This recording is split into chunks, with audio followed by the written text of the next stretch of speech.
Good morning, it's Zhao Shanghao from Huaihai Street here in Suzhou New District on a frustratingly grey day down here in Jiangsu province. But I thought today I might do something slightly different to my usual content. I think when people think of China, they have certain ideas or certain things they read about, hear about, be it good or bad. But I thought today I'd look at 10 slightly lesser well-known aspects of life here in China. The things that we see on a daily basis and the things that dictate our daily life. And I thought, why not start in my local area and head into a shop to show you that.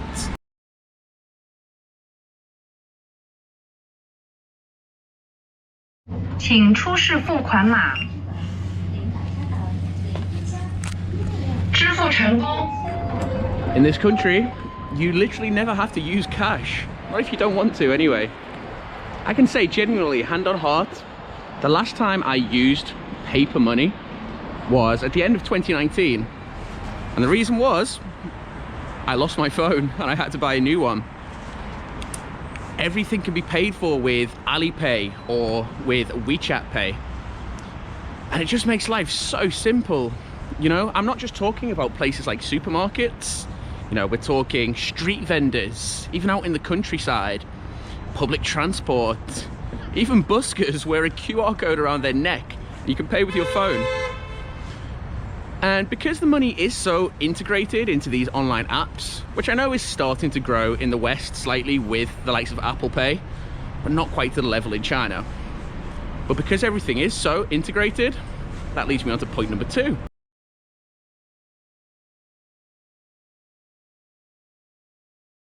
Now I know that most global cities these days have some form of bike rental scheme. And while the system might not be identical to that in China, you know, it's probably not that exciting for you to hear about. In fact, I've made videos on rental bikes before. But what China does have that other countries don't is just an array of different short-term rental schemes through things like WeChat Pay and Alipay. They might be rental e-bikes or e-mopeds. They can be rental umbrellas. But the one that affects my life the most, in a country where, you know, using your phone is a huge part of your life, are these things.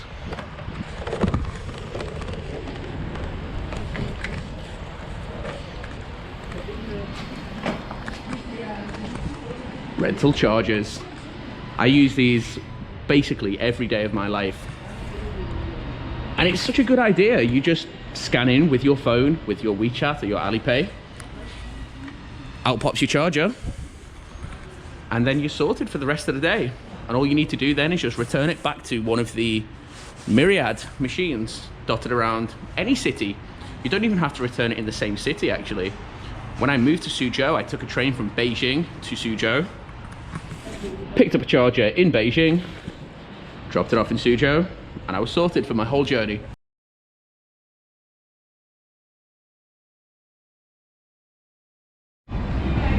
Everyone loves Chinese food, right? You go to your Panda Express or your local Chinese takeaway, shout out Manhua and Rock Ferry, and you grab your orange chicken or your sweet and sour pork, or you know, your beef and broccoli, kung pao chicken. That's not Chinese food. It's its own cuisine. It's American Chinese food or British Chinese food, but it's not Chinese food. And that's because Chinese food isn't a genre. A country of this size with such varied areas, it's no surprise really that each area has its own specific cuisines with its own styles. These Yopomian noodles are from Shanxi province. There's actually 4 major classical schools of food in China. Most of what we eat in the UK in particular, especially if it's spicy, would be Cantonese food. Mostly because lots of the Chinese diaspora in the UK are from Hong Kong. But you won't find really many national dishes. I suppose the closest you would get would be like jiaozi, dumplings. But even simple things like your bowls of ramen, your lamian, is usually from Lanzhou. It would be Lanzhou lamian. So that's something that, yeah, lots of people ask me, oh, what's it like? What's the duck like in Suzhou. Well, we don't really eat duck here. You know, we have squirrel fish and stuff. Jiangsu is one of the 4 classical schools of Chinese cuisine, but one that we don't really eat all that much of in the West. Now, on a slightly similar topic, well, not really, but it links to this. You notice I said these were from Shanxi. Don't get that confused with Shanxi. That's right, we're talking...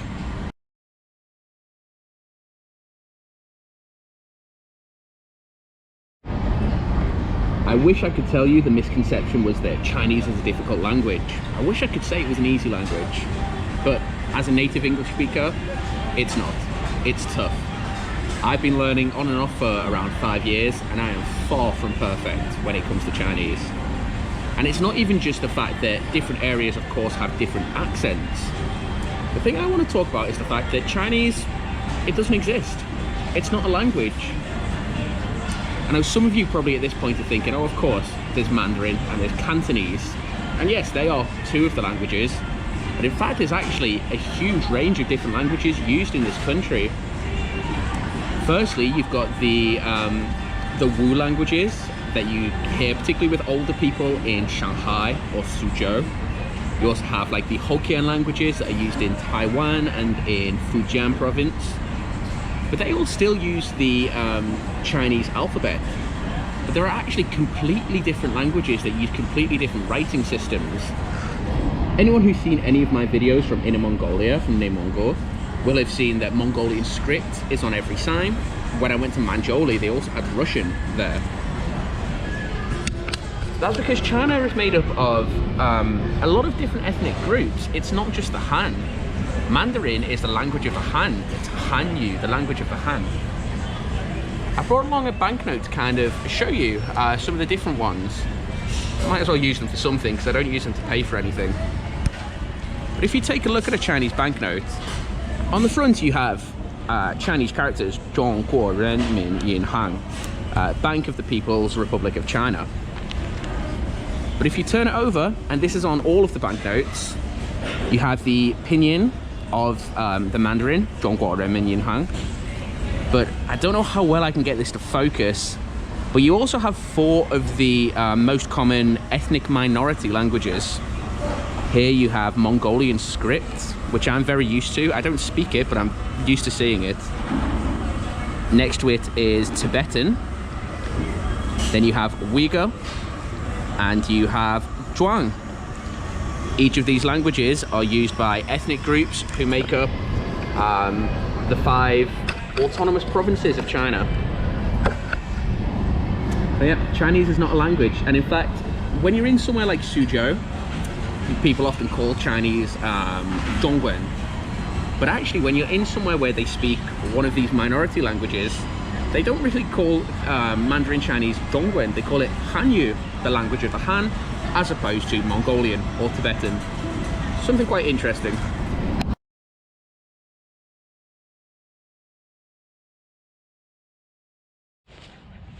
Okay, I hear you. Curt, every country in the world has parks. Controversy time. China does them better than anywhere else. Okay, it's quite a bold claim. Let me give you some evidence. Stick with me. First, just how historic China's parks are, and Suzhou is a great place to show you that. This is Panmen, right in the center of the city, and this park is over 2,500 years old. How many parks have you been to? Anywhere in the world that are that old and that historic, hold that much history and tell that many stories. And this is just one of various parks I could have chosen in Suzhou to show you. I literally chose this one because it's so convenient and it's, you know, central. This isn't even a 5A tourist site. This is 4A.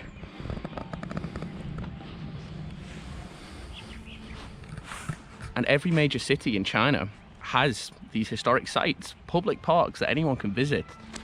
Suzhou, granted, is a good example because it has so many. But you go to Beijing, you go to Shanghai, you go to even smaller cities, you will find historic parks like this that date back to, you know, 2,000 years old, even longer. But the other thing I love about Chinese parks is just how many of them there are, and also how well used they are. I made a video about a year ago, just before Christmas 2020, where I visited 12 parks in one day. This was in Hohhot, which is a tier 3 city. And I managed to visit 12 parks in a day. I had to cut various parks from the list. There is not a chance I could have done that in, at least definitely not Birkenhead, where I'm from, not in Liverpool, which is the closest city, probably not even in Manchester or any other city in the UK apart from maybe London.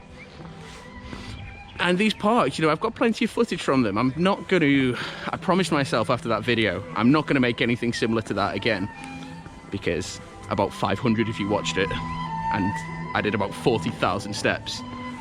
But, you know, I'll show you some footage. I'll show you how these parks are used.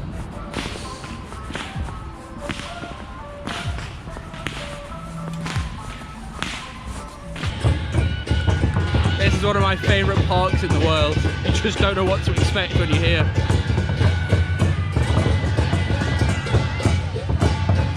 But hey, even if you don't live near a park, you can still meet up with people and have fun, especially if you're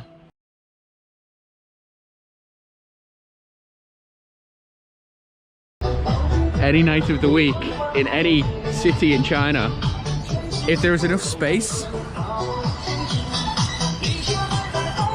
there'll be a collection of dancing Ayis. I put a tweet out about this recently, and I didn't realize quite how controversial a topic it was. You know, some people said, oh, it's great, it's charming, you know, it's part of the fabric of living in China. Others were not so keen. It does take up space. And if you live next door to one of the squares, these are not necessarily public squares, big public squares. This is just my local area, a little square next to a metro station.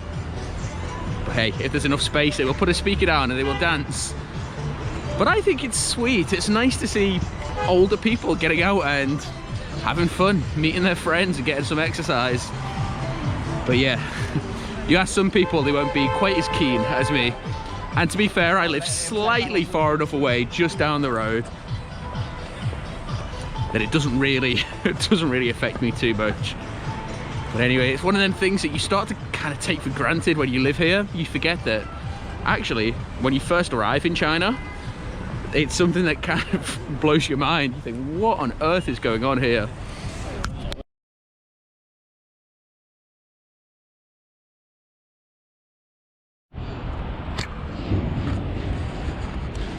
Long-term viewers of my channel will know that I don't really like touching on politics or, you know, controversial topics on my YouTube channel at the very least. It's not that I'm not interested in that. I'm actually very passionate about politics. But I just think there's enough noise and enough voices speaking about politics in China on both sides of the divide.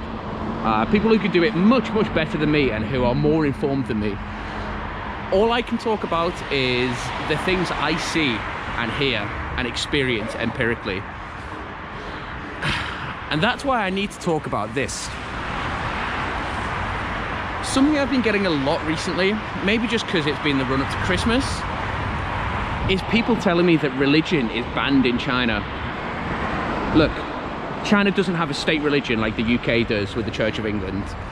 Okay, they don't have "In God We Trust" written on their money. You know, there is no state-sponsored religion in China. But that doesn't mean there isn't religion in China, because there is massively. You know, most of the public holidays here are based around Buddhism. There's Buddhist temples every single city you go to in China. I've shown a number of them and I've barely even scratched the surface. Suzhou, on my days off, I go cycling and it feels like it's harder to not end up at a temple than it is to avoid them. But it's not just that, there is other religions. I've shown you the huge church on Yangcheng Lake here in Suzhou. In my very first video, I visited the Grand Mosque in Hohhot in the Huimin district, which is used by the Hui people of the area. And it's this kind of, you know, I guess, you know, we can call it misinformation that leads to comments on my video. I've been told by various people that the video I took My first ever YouTube video before anyone knew who I was apparently staged. It was funded by the government for me to pretend there was a mosque in the city. Or, you know, I've had it again with the church in Yancheng. They're like, oh, it's interesting you were the only person there. Why? Because I didn't shove a camera in someone's face. Anyway, look, if you want to hear more about politics, you can follow me on Twitter. YouTube's not the place for me to talk politics or controversy. So I'm going to move on from this topic. I just wanted to cover that, but I don't want to get into any hot water. Speaking of which,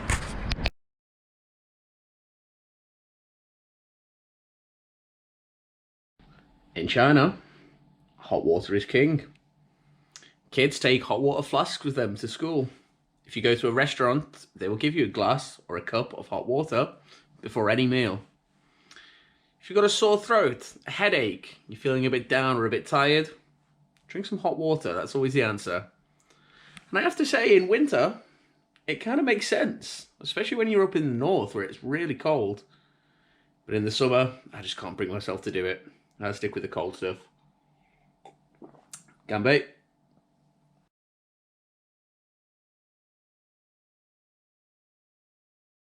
Welcome to Suzhou Metro Line 3 to talk about China's public transport systems.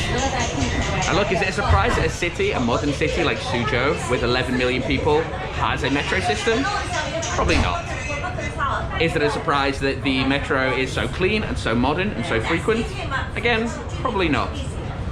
Now, is it a surprise that you can pay 5 yuan to get from one side of the city to the other? Quite possibly. If you've taken public transport in Europe or North America, you might be surprised by how cheap it is. But the thing that really blows my mind is just how many metro systems there are. I was just taking a little look at a map and looking at some of the cities that have got metro systems. Places that most of you might not have even heard of. From Hohhot, Urumqi, Shantou, Nanchang, you know, various Anyang, Lanzhou, Kunming. Loads of cities that most Westerners and some Chinese will not have heard of. But it's not just the metro systems and the local systems, but also the high-speed rail that connects up so much of the country. I love Chinese high-speed rail. You know, I find very little reason to fly in this country these days. Like I mentioned before, when I moved to Suzhou, I opted to take the train. It took me 5 hours. It was the distance from London to Prague. It took me 5 hours on a train. And it's so much more comfortable than flying, and I arrived in central Suzhou. And again, you're seeing now in smaller cities, high-speed rail is starting to link them up. You know, I would quite frequently take the line from Hohhot to Jiangjiakou, two cities that many locals may not have even heard of.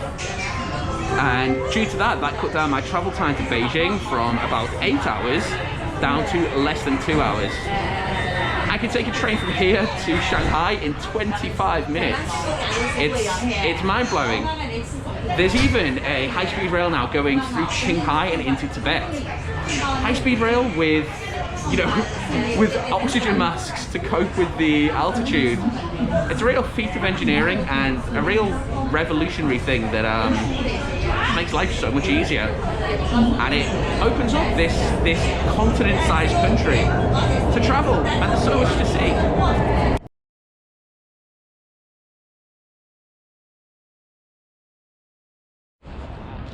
For my final point, I've come here to Suzhou railway station, where 5 months ago I arrived on a train from the cold desert climate of Inner Mongolia in the north of this country down to the temperate subtropics of Suzhou. Because to me that really emphasizes this final point that I'm going to make, and it's the one that probably seems the most obvious to most people, and I guess especially to my viewers from the likes of the USA or Canada or Australia. But being British, I'm just always blown away by just the sheer scale of this country. And I'm not just talking about the actual geographic size, but what comes with that, the different climates and the different cultures. You know, a lot of China, or the China that you think of anyway, looks like Suzhou does, because there's lots of major cities down here on the east coast. But if you go up to the far northwest, you've got vast desert in Xinjiang. Tibet is home to the largest mountain range in the world. You know, Hainan is a tropical island, but up in the far northeast and up in Dongbei, you've got cities that get down close to the -40s in Celsius. And that is something that just really blows my mind. I've been very lucky to have experienced some of the extremes of this country, the extreme colds and the heat and the various ethnic cultures and the diversity of the place, and thrown myself into experiencing firsthand some of them things. But I have barely even touched on it properly. And that is one of the main driving things that keeps me here in China. And it's what I plan to carry on doing. You know, there's no way I will ever get to experience every single aspect of Chinese life. But it's something I'm going to try to carry on doing for as long as I can. And if you want to follow me on that journey, keep your eye on the channel, click that subscribe, and I promise you, I will try to show you as much of this country as I can. But anyway, from Suzhou, Zaijian, goodbye, and I'll see you next time.